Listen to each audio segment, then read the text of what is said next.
Assalamualaikum Mbak Arum. Waalaikumsalam. Masih ingat dengan saya? Masih. Nama saya siapa, hayo? Prawadia. Oh iya, bener ya, nama saya Prawadia. Mbak Arum kenapa kok terlihat marah seperti itu? Apa yang menyebabkan Mbak Arum itu marah? Makanan saya diambil Lisa. Oh, makanannya diambil Mbak Lisa itu ya? Iya. Lalu apa sih yang dilakukan Mbak Arum ketika Mbak Arum itu marah? Mengambil nafas dan pukul-pukul bantal. Oh iya, sudah benar ya Mbak Arum. Melampiaskan kemarahan dengan cara tarik nafas dan juga pukul-pukul bantal yang sudah diajarkan kemarin-kemarin ya. Iya. Mbak Arum, apakah sudah siap? Siap. Oh iya, tapi sebelumnya saya lihat dulu ya catatannya. Ya. Coba lihat dulu Mbak Arum. Oh iya, saya lihat dulu ya. Ya. Ini, wah Mbak Arum, sudah ada perubahan ya Mbak. Keterampilannya juga sudah meningkat, kemudian kemampuannya juga sudah baik. Nah, apalagi ditambah dengan kita nanti akan belajar caranya mengontrol emosi dengan cara spiritual dan juga dengan cara keagamaan ya. Ya. Kemudian sesuai dengan kontrak kita, karena kita sudah belajar 3 cara, maka kali ini kita akan belajar mengenai cara mengontrol emosi dengan cara spiritual dan juga keagamaan. Waktunya 10-15 menit ke depan ya Mbak. Ya. Oh iya, pintar sekali Mbak Arum. Udah tenang ya Mbak di hari keempat ini, lumayan. Mbak Arum, marah itu wajar dalam Islam, tetapi kalau yang tidak wajar itu apabila marahnya itu berlebihan Mbak.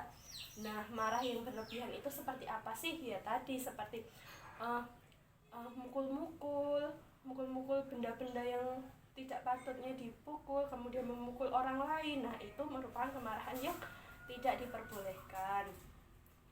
Nah, bagaimana sih caranya untuk mengontrol emosi dengan keagamaan atau spiritual ini? Saya akan mengajarkan kepada Mbak Arum ya. Ya. Mbak Arum sabar ya. Ya. Cara yang pertama adalah dengan cara berwudu. Mbak Arum pernah nggak berwudu? Pernah. Oh, pernah ya Mbak. Ya. Oh, pintar. Kalau yang kedua itu ada berzikir. Tadi berwudu. Kalau kita marah kan, marah itu sifatnya kayak seperti api ya Mbak. Nah, dengan berwudu itu merupakan airnya atau penawarnya. Kemudian ada berzikir. Kemudian ada membaca Al-Quran ataupun sholat juga. Nah, Mbak Arum mau belajar dengan cara apa nih senyamannya Mbak Arum? Berzikir. Oh, dengan berzikir ya Mbak Arum. Biasanya kalau berzikir itu apa yang diucapkan? Apa kali yang disebutkan? Subhanallah. Oh, subhanallah. Nah, saya akan mengajarkan berzikir yang menenangkan hati. Misalnya Astaghfirullahaladzim Alladzi la ilaha illallah wal hayyul qayyum wa atubu ilaik. Coba Mbak Arum ulangi. Astaghfirullahaladzim Alladzi la ilaha illallah wal hayyul qayyum wa atubu ilaik. Nah, itu Mbak, kalau diucapkan hatinya itu ditentramkan. Ketika kita membaca Astaghfirullahaladzim, hati kita ditenangkan supaya kemarahan-kemarahan kita tadi itu bisa mereda. Coba Mbak Arum ulangi sekali lagi, bisa? Bisa. Nah, coba Mbak Arum sambil tenangkan hatinya.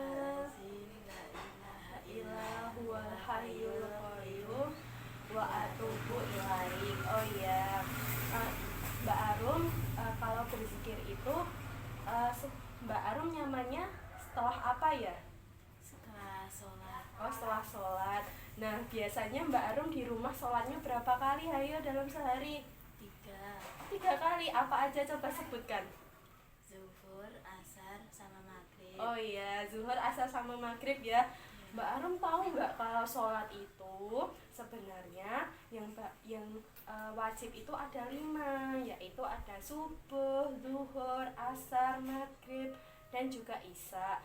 Tadi Mbak Arum 3 kali ya. Ya. Berarti Mbak Arum kalau zikir menenangkan itu bisa sholat yang 3 kali itu Mbak setelah sholat. Begitu ya, supaya hatinya tenang. marahnya hilang, kemudian bisa pikirannya itu fresh, tidak jengkel lagi.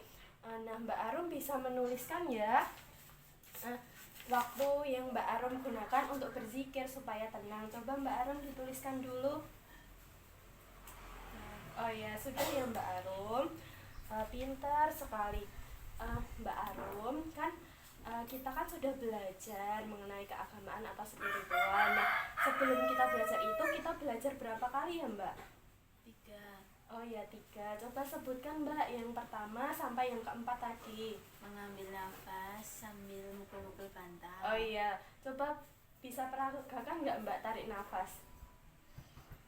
Oh ya, kalau tarik nafas dengan pelan dan juga dengan rileks ya Mbak, seperti ini. Bisa pukul-pukul bantal. Nah, yang kedua ada minum obat ya tadi. Oh ya, minum obat 3 kali sehari ya Mbak. Dan yang ketiga ada apa Mbak? Menyampaikan pendapat yang baik. Oh iya, menyampaikan pendapat dengan baik ya Mbak. Dan yang terakhir tadi ada apa? Berzikir. Oh iya, berzikir dengan keagamaan atau dengan berzikir atau spiritual. Nah, Mbak Arum, jika keempatnya itu Mbak Arum terapkan dalam kehidupan sehari-hari, dalam berkegiatan, apabila Mbak Arum marah, Mbak Arum bisa menerapkannya supaya Mbak Arum itu lebih baik lagi dari sebelumnya. Dan ketika ada pemicu yang membuat Mbak Arum marah, Mbak Arum itu bisa Mbak Arum itu sudah mempunyai resepnya. Aku bisa nih buat nggak marah gitu ya. Nah, maka dari itu ini kan Mbak Arum ini kan sudah selesai sesuai kontrak kita di awal tadi, waktunya kan 10 menit. Nah, untuk kedepannya saya akan mengajarkan Mbak Arum kembali mengenai keluhan Mbak Arum. Mbak Arum kan kemarin mengeluhkan kalau ada suara-suara ya Mbak. Nah, itu kita akan belajar kedepannya. Untuk itu sekian ya Mbak, saya tutup pembelajaran kali ini. Sekian ya Mbak. Wassalamualaikum warahmatullahi wabarakatuh.